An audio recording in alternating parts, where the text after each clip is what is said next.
안녕하세요. 요한복음 5장을 보면요. 정말 엄청난 주장이 하나 나옵니다.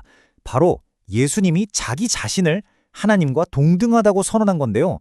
아니, 이 말이 도대체 뭐길래 당시 사람들은 사형감이라고까지 생각했을까요? 그리고 예수님은 이 엄청난 주장을 어떻게 증명하려고 했을까요? 오늘 그 논증의 구조를 한번 제대로 파헤쳐보겠습니다. 자, 모든 갈등의 시작은 바로 이 구절입니다. 예수님이 안식일에 병자를 고친 걸 보고 유대인들이 막 비난을 해요. 그때 예수님이 뭐라고 대답하시냐면 내 아버지께서 이제까지 일하시니 나도 일한다. 바로 이 한마디였어요. 이게 그야말로 불의 기름을 부은 격이었죠. 아니, 그냥 나도 일한다고 한 건데 이 말이 왜 그렇게까지 위험했을까요? 이게 그냥 신학적인 논쟁 수준이 아니었던 거예요. 당시 종교 지도자들이 듣기에는요, 이건 그냥 신성모독이었어요. 다시 말해서 사형에 처해야 할 끔찍한 범죄로 받아들였다는 거죠. 자, 그러니까 당시 사람들이 이건 신성모독이다 라고 생각한 지점이 크게 두 가지였던 겁니다. 첫 번째는 하나님을 그냥 아버지도 아니고 나의 친아버지라고 불렀다는 거예요. 이게 그냥 비유적인 표현이 아니라 나는 하나님과 아주 특별하고 동등한 관계다라고 주장하는 걸로 들렸던 거죠. 그리고 두 번째는 나도 일한다는 말. 이건 뭐 안식일에도 일하시는 하나님과 자신을 같은 건의에 딱 올려놓는 거잖아요. 이렇게 사형감이라는 소리까지 들을 정도로 엄청난 주장을 했으니까 이제 어떻게 하겠어요? 당연히 증명을 해야겠죠. 그래서 요한복음의 다음 구절들부터는요, 예수님의 아주 체계적인 변론이 시작됩니다. 내가 왜 하나님과 동등한지 지금부터 증거를 보여주겠다. 이거죠.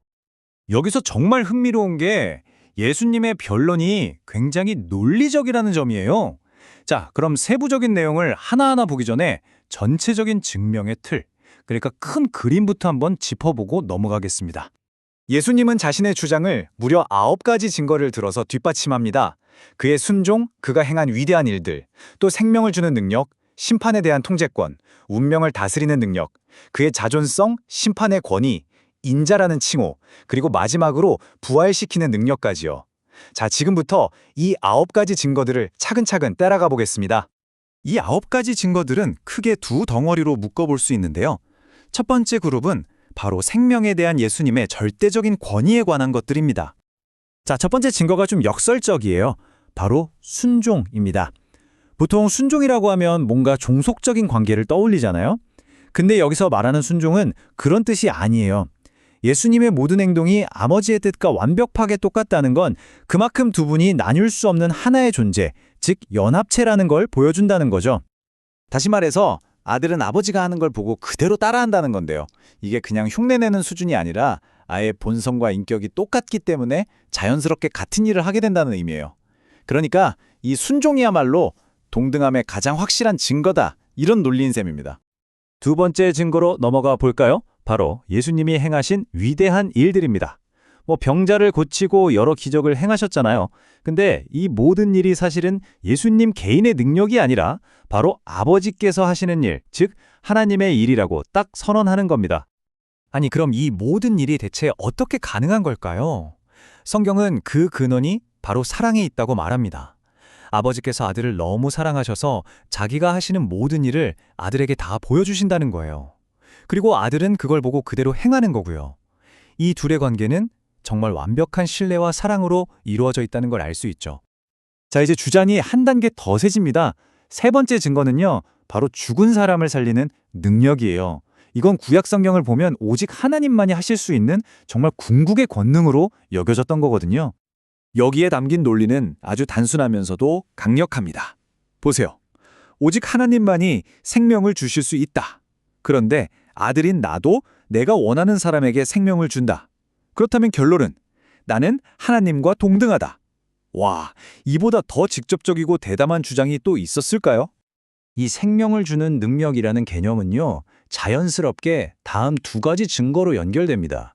하나는 인간의 영원한 운명을 결정하는 권세, 그리고 또 다른 하나는 예수님 자신이 바로 생명의 근원이라는 주장입니다. 자, 다섯 번째 증거를 보면 영원한 생명을 얻는 과정이 나와요. 아주 간단합니다.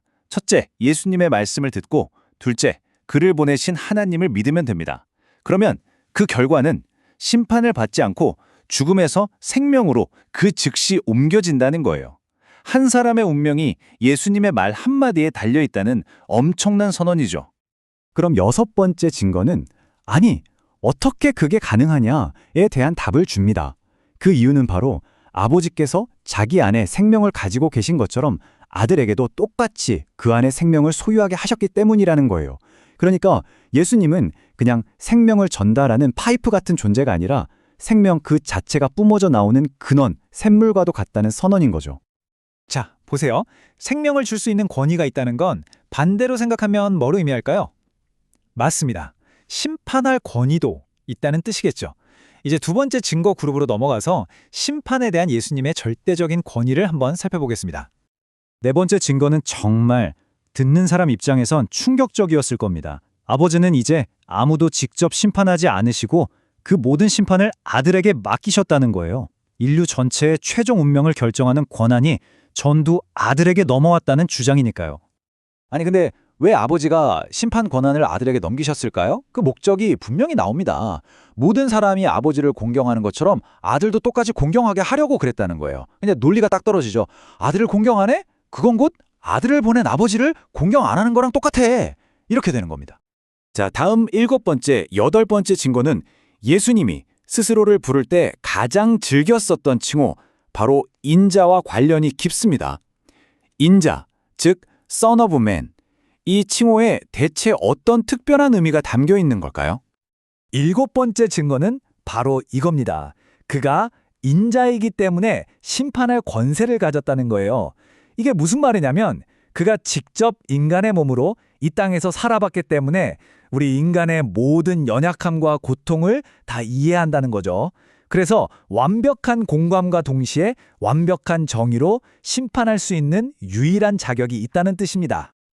그리고 이 모든 권위는 마침내 아홉 번째, 마지막 증거에서 그야말로 정점을 찍습니다. 바로 죽은 모든 사람을 무덤에서 불러내서 심판하시는 것, 신적인 권위의 최종판이라고 할 수 있는 부활과 판결입니다. 예수님의 선포는 이렇습니다. 마지막 날이 되면 무덤에 있는 모든 사람이 그의 목소리를 듣고 나오게 될 거라는 겁니다. 그리고 그들의 삶이 어땠느냐에 따라서 딱 두 가지 운명으로 갈리게 되죠. 선한 일을 한 사람은 생명의 부활로, 그리고 악한 일을 한 사람은 심판의 부활로 말입니다. 결국 예수님이 제시한 이 9가지 증거들을 보면요. 이건 우리에게 어떤 회색지대나 중간지점을 남겨두지 않습니다. 그는 자신이 하나님과 동등하다고 명확하게 주장했고 나름의 논리적인 증거들을 쭉 제시했어요. 자, 이 엄청난 주장 앞에서 우리 각자는 어떤 판결을 내리시겠습니까? 결국 선택은 우리의 몫으로 남는 것 같습니다.